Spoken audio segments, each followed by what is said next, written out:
ENTJ. 그렇다. 어제. 일요일. 아니다. 캘렌구. 안 줄인다.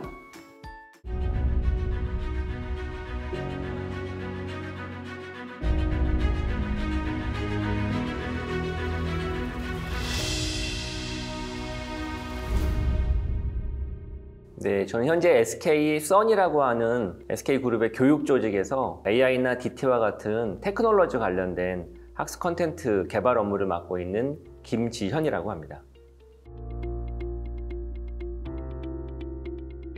저는 그냥 제 인생이 시간 관리에 증명서나 다름이 없다고 생각을 해요. 30년 동안 직장 생활도 하고 그리고 또 프리랜서로도 활동했고요.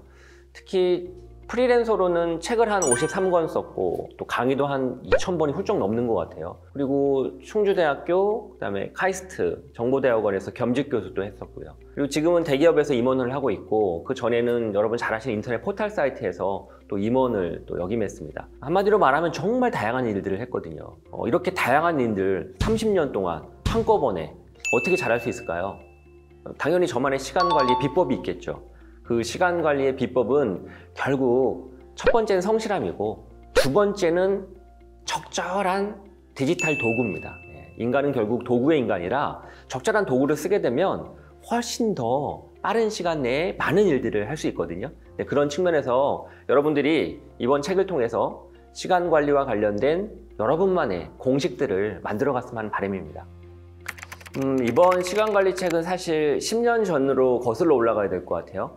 10년 전에도 시간관리 책을 썼거든요. 근데 10년 동안 알다시피 기술이 많이 바뀌었고 또 우리의 근무 환경이나 또 회사에 일하는 방식도 많이 바뀐 것 같아요. 그래서 10년간 인터넷 기술과 더 나아가서 우리 회사에 일하는 방법, 또 고용의 형태 이런 것들이 바뀌면서 우리의 일하는 방식과 일하는 습관과 더 나아가서는 일하는 테크닉도 많이 바뀐 것 같습니다. 그런 측면에서 이번 책에서는 최신의 디지털 기술을 활용을 해서 어떻게 하면 보다 빠른 시간 내에 더 성과 있게끔 일을 처리할 수 있는지 그와 관련된 여러 가지의 팁들을 좀 다루고 있는 책이라고 이해하시면 될 것 같습니다. 휴대폰이 스마트폰으로 바뀌었죠. 그것처럼 스마트워크는 일을 스마트하게 하는 걸 뜻합니다. 일을 스마트하게 한다고 하는 건 무엇이냐? 도구를 잘 활용하는 거죠. 인간은 석기 시대, 철기 시대 이렇게 넘어오면서 도구를 통해서 과학 문명이 발전했고 우리의 일하는 방식을 넘어서 생산성이 달라졌지 않습니까? 마찬가지로 우리의 일하는 문화 역시 또 일하는 방법 역시 도구만 잘 활용하면, 여기서 말하는 도구는 주로 인터넷과 각종 컴퓨터, 스마트폰과 같은 디지털 기기가 되겠죠. 이런 기술을 잘 활용하게 되면 의외로 보다 빨리 일을 처리할 수 있을 뿐만 아니라 더욱더 효율성 있게 더 나아가서는 생산성도 더 높일 수 있는, 성과도 높일 수 있는 그런 방법들을 찾을 수가 있습니다. 그래서 스마트워크란 스마트한 도구를 활용해서 보다 일의 효율을 더 높인다, 이렇게 이해하시면 될 것 같아요. 사실 코로나19 이후에 얼마나 많은 게 바뀌었습니까? 비자발적으로 재택근무를 할 수밖에 없고 대부분의 회의는 온라인 화상회의로 바뀌었잖아요. 그리고 예전보다 훨씬 더 컴퓨터 앞에 앉아서 일을 해야 되는 그런 것도 더 늘었습니다. 자, 이러다 보니 우리의 일하는 방식 자체가 근 2, 3년 동안 너무 빠르게 바뀌었어요. 하고 싶지 않아도 해야만 하는 거죠. 그런 측면에서 챕터 1에서는 최근 들어서 우리의 일하는 방식 자체가 거의 대부분 온택트 워크, 즉 사람을 직접 대면해서 일하는 게 아니라 온라인상에서 만나는 일들이 더 늘어났다고요. 그래서 이번 챕터 1은 바로 그런 온택트 워크가 어떤 현상으로 인해서 더 촉발됐고 더 나아가서 회사에서는 그런 온택트 워크를 보다 효율적으로 하기 위해선 어떤 체계, 어떤 시스템이 필요하고 우리 개인은 이러한 변화를 어떻게 받아들여야 될까, 이런 것들에 대한 내용이 좀 다뤄져 있습니다. 시간을 관리한다는 건 그냥 딱 이렇게 이해하면 될 것 같아요. 시간에 쫓기지 않는 것, 내가 시간을 온전히 통제하고 있는 거죠. 사실 우리 여러분들도 오랜만에 사람들 만나고 또 동료들 만나고 친구들 만나면 바쁘지? 좀 어떻게 지내? 힘들지? 이런 이야기 상투적으로 하잖아요. 저도 그런 이야기 많이 듣거든요. 특히 제가 하는 일이 워낙 많다 보니까 늘 저를 만나는 사람들은 요즘 많이 바쁘시죠? 힘드시죠? 일이 좀 많죠? 시간 없으시죠? 그러거든요. 저는 30년 동안 한 번도 시간이 없어요, 너무 바빠, 이런 적이 한 번도 없어요. 시간에 쫓기지 않으니까. 그게 핵심입니다. 시간을 잘 관리한다는 건 시간을 내가 철저하게 통제한다는 걸 뜻합니다. 그럼 어떤 현상이 발생하느냐? 시간에 쫓기지 않게 되죠. 시간에 쫓기지 않게 되면 늘 여유로운 겁니다. 그래서 시간 관리를 잘하게 되면 여유로움이 생기죠. 정말 케바케인데 사실 따지고 보면 얼마나 케이스 바이 케이스 다 달라요. 처한 환경이 다른데 그냥 저를 빗대어서 이야기하면 저도 직장인이라 회사에서 얼마나 바쁘겠어요. 그리고 제가 바쁜 게 아니라 시켜요. 자꾸 일을 잘하게 되면 문제가 뭐냐면 그 일이 나한테만 들어와. 잘하는 사람한테만 계속 일이 들어오거든요. 사실 피곤한 거거든요. 그러면 이제 나만 해법을 찾아야죠. 해법들은 여러 가지가 있는데 첫 번째, 단위 시간당 내가 할 수 있는 일의 효율성을 높이면 돼요. 그러니까 예전에 10년 전에 1시간에 처리할 수 있는 일을 10분 안에 처리를 하면 되는 거예요. 그러려고 하면 내 업무 퍼포먼스가 늘어나야 되죠. 언제보다? 청년보다, 재작년보다, 3년 전보다. 그럼 우선 나 스스로를 반성하는 거예요. 회사가 나한테 주는 일을 이전에 나 스스로 나 바빠 죽겠어 이전에 나는 1년 전 대비해서 똑같은 일이 들어오면 1년 전보다 2배, 3배 빨리 할 수 있는 역량이 나한테 있는지를 자문하는 거예요, 스스로. 별로 빨라진 것 같지가 않아. 그러면 잘못하고 있는 거예요. 내 자체가 바뀌는 거예요. 일을 보다 빨리 하고 일을 더 많은 걸 처리할 수 있게끔 속도를 더 높일 수 있는 방법을. 그 방법들이 아까 했던 스마트 워크를 통해서 바꾸는 거죠. 근데 스마트 워크를 통해서 바꾸려면 이제 1번과 연장선인데 어쩔 수 없이 10년 전, 20년 전에는 스마트 워크를 할 수가 없어요. 죽어라 일해야 돼요. 예를 들면 저는 지금 여유롭게 사는데 그럼 20대의 김지현은 그랬냐? 30대 초반의 김지현은 그랬냐를 돌아보면 안 그랬어요. 3시간 자고 2시간 자고 어느 날 이틀 동안 밤 안 자고 이랬거든요. 책 쓰느라고 예를 들어 강의 준비하느라고 또 뭐 회사 다니면서 또 스타트업이니까 이거저거 일 시키니까 그거 다 처리하느라고. 자, 정리하면 그때 그렇게 소처럼 일했다는 거죠. 근데 아마 그때 스마트워크의 방법을 터득하지 못했다면 지금도 소처럼 일하고 있겠죠. 나이 50 돼가지고도. 근데 지금은 더 빨리 할 수 있는 게 엄밀히 보면 20년, 30년 전보다 지금 그 일을 거의 하루 이틀 걸리던 일을 1시간도 안 걸리고 어떤 거 1분도 안 걸리거든요. 예를 들면. 자, 그렇게 바뀐 거예요. 그 속에서. 그러니까 그 얘기는 다른 말로 빗대면 내가 작년 대비해서 똑같은 일을 똑같은 시간에 하고 있냐라고 하면 진짜 큰 반성을 해야 되죠. 그걸 빨리 깨쳐야 돼요. 깨치는 방법도 2가지예요. 1번, 그 일이 내 일이 아니어서 그래. 다른 일을 바꾸는 거죠. 내가 그 일에 적성이 안 맞거나 나는 곧 죽어도 그 일은 계속 그렇게 시간이 오래 들리는 일이야. 바꿔야 되는 거예요. 그 일이 문제거나 2번째, 일은 문제가 없는데 내 태도나 내 성능, 그러니까 나의 퍼포먼스의 문제인 거죠. 내 재능의 문제고 그걸 바꿔야 되는 거예요. 1번이고 2번째, 회사에서 일을 막 끊임없이 시키죠. 일을 많이 하다 보면 예측이 돼요. 이쯤에서 이런 일들이 튀어나오겠구나. 당장은 아니어도 1년 후에 이런 일이 튀어나오겠구나. 미리미리 다 준비를 해놓는 거예요. 따지고 보면 여유로울 때. 그래서 그 일을 시키게 되면 예, 일주일 안에 하겠습니다. 사실 하루밖에 안 걸리는 거지. 이미 다 해놨으니까 예전에. 그걸 가지고 와서 그 자료를 가지고 바로 보고하면 되는데 바로 보고하면 안 돼. 왜? 바로 보고하면 일이 또 계속 들어오니까 머리를 써야죠. 네. 2번째는 미리 준비한다요. 사실은 따지고 보면. 해야 될 일들 다 따지고 보면.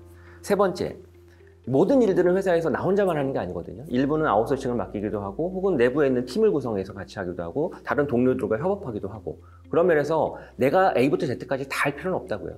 그 일들을 나눠주는 거죠. 사실 따지고 보면. 그런 3가지의 방법들을 활용해야죠. 저는 특히 2번째를 많이 활용하죠. 대충 보면 이런 비슷한 일들이 언젠가 또 오게끔 느껴지거든요. 다음 달이든 내년도 말이든 내년도 초든 그럼 미리 다 준비해 놓는 거예요. 그리고 시키면 다 준비하고 이제 웃으면서 속으로 그걸 천천히 그냥 갖다 넣으면 되는 거죠. 시간에 대해서 우리가 알고 있는 상식을 좀 바꿀 필요가 있거든요. 여러 가지 이야기가 있지만 제가 제일 강조하고 싶은 것 중에 하나는 그거예요. 의외로 시간 관리의 초반, 그러니까 시간 관리도 때에 따라 좀 다르거든요. 많은 사람들이 이제 제 책을 읽고 시간 관리에 이제 테크닉 30가지가 있으니까 이것만 따라하면 당장 내일부터 나는 정말 여유롭고 편안하고 뭔가 넉넉한 삶을 살겠다? 오해하시는데 절대 아닙니다. 시간 관리의 초반은 엉덩이로 시작해요. 엉덩이로. 머리로 시작하는 게 아니라. 즉 죽어라 일해야 됩니다. 죽어라. 세상에 공으로 얻을 수 있는 건 없죠.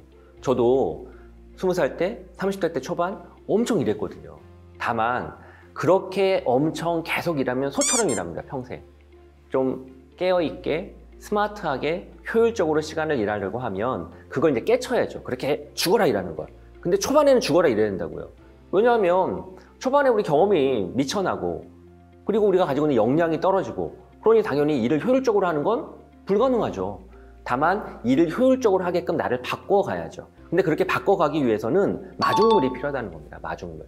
마중물이 많아야죠. 마중물이 많으려면 잠자는 시간 줄여야 돼요. 담배 피지 않아야 되고 수다 떨지 말아야 되고 그 시간을 줄여서 단 스마트하게 일할 수 있는 나만의 방법들, 나만의 공식들을 찾아가야죠. 그 공식이 완성되게 되면 그때부터 넉넉해지는 거죠. 그래서 드리고 싶은 시간관리의 챕터 2의 핵심은 상식을 좀 깨라. 시간관리 처음부터 비법이 있는 것 아니다. 다만 처음에 죽어라 일하되 나중에 덜 죽어라 일할 수 있는 방법, 나만의 공식을 찾아봐라. 그게 챕터 2에 담겨진 내용입니다. 네, 저는 결정적 요인이라고 봅니다. 왜냐하면 모든 역량이나 성과는 시간에서 시작하거든요. 개인의 시간에서. 그리고 그게 커지면 팀의 시간으로 바뀌고, 사실 우리 인간이 가지고 있는 재화 중에 가장 유한한 게 시간이거든요. 그리고 공평한 것도 시간입니다.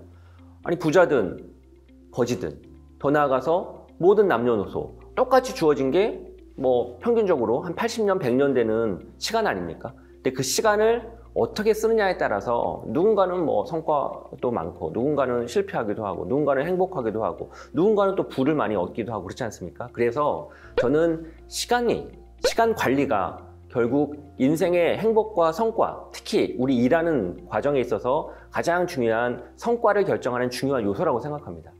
한마디로 여러분이 시간 관리를 보다 효과적으로 할 수 있는 10가지 행동 지침, 당장에 여러분들이 일상에서, 업무에서 적용해 볼 수 있는 그런 10가지의 팁이 제공된다고 보면 돼요. 뭐 예를 들면 제가 좋아하는 테크닉인데, 프로젝트 일기를 써라. 여러분들 초등학교 때 일기 쓴 적 없어요? 강제적으로 학교에서 막 시켜가지고 썼잖아요. 가끔 이 옛날 일기 이렇게 들춰다보다 보면 막 웃기고, 야, 초등학교 때 내가 이렇게 생각했단 말이야? 아, 이렇게 어리석었단 말이야? 막 이러지 않나요? 마찬가지로 회사 업무를 보면서 혹은 프리랜서로 일을 하면서 하루하루 매일 쓸 필요는 없고, 어떤 사건 사고가 발생했을 때 그 프로젝트나 회사 업무와 관련된 일기를 쓰잖아요. 그 일기가 나중에 나한테 엄청난 깨달음을 줍니다. 그런 일기를 차곡차곡 정리를 하게 되면 일종의 내 업무 교과서가 된다고요. 여러분들 대학교에서만 해도 전공 공부하고 교양 공부하면서 서적이 있잖아요. 교과서가 있고. 그런데 회사에서는 그런 교과서가 없다고요. 여러분만의 교과서를 만들 수 있는 게 프로젝트 일기거든요. 그것처럼 나머지 9가지의 팁을 통해서 실제 여러분들이 당장의 업무에 적용해 볼 수 있는 스마트 워크의 방법들, 그리고 시간을 효율적으로 관리할 수 있는 실질적인 행동 지침들, 이런 것들이 담겨 있습니다. 많죠. 시간 관리라고 검색해 보면 뭐 저도 관련된 책들을 많이 봤는데 많아요. 근데 이제 제가 쓴 이번 시간 관리 책은 많이 다른 게 있습니다. 기존의 시간 관리 책들이 일반적으로 보면 교과서적인 이야기나 원론적인 이야기, 그리고 추상적인 개념들, 더 나아가선 그냥 내가 바꿔야 될 시간에 대한 나의 태도, 이런 것들과 관련된 내용이었다면, 제가 기술한 내용은 총 30가지의 실제 여러분들이 당장 업무에, 그리고 우리 일상에 적용해 볼 수 있는 실천 팁들이 들어가 있거든요. 그러니까 한마디로 말하면 추상적인 개념이 아니라 당장 여러분들의 시간 관리와 관련된 도움을 줄 수 있는 구체적인 행동 지침이 담겨 있기 때문에 뭔가 실천해 볼 수가 있습니다. 그러다 보니까 손에 잡히죠. 네, 맞습니다.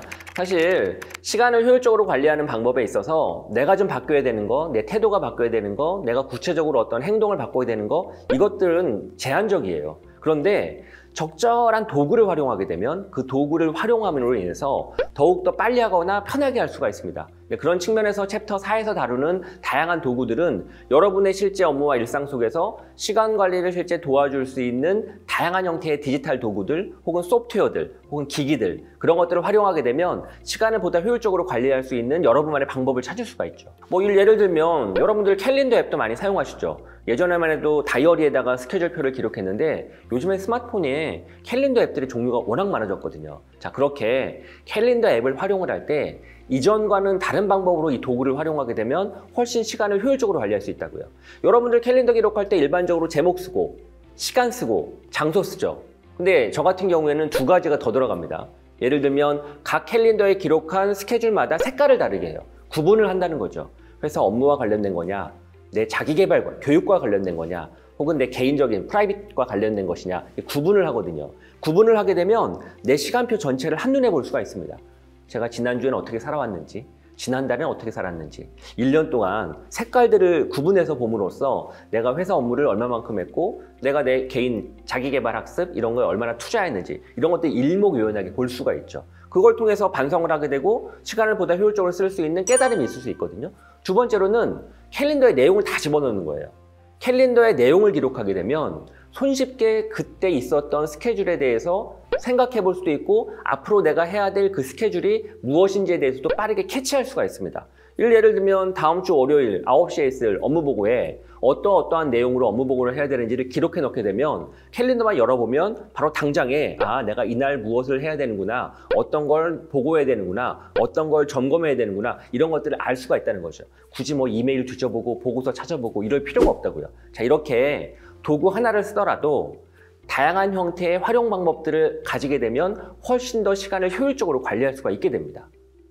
인간도 충전과 방전을 하면서 스마트폰처럼 살아야죠. 어떻게 일만 하고 살겠어요? 근데 이제 저는 약간 그 휴식 그리고 충전의 시간을 좀 다르게 생각하는데, 일을 몰아서 뭐 일주일 동안, 아니 한 달 동안 하고 나서 뭐 3일을 쉰다, 아니면 1년 동안 쉰 다음에 일주일을 여행을 간다, 이런 개념보다는 중간중간 쉬는 거죠. 중간중간.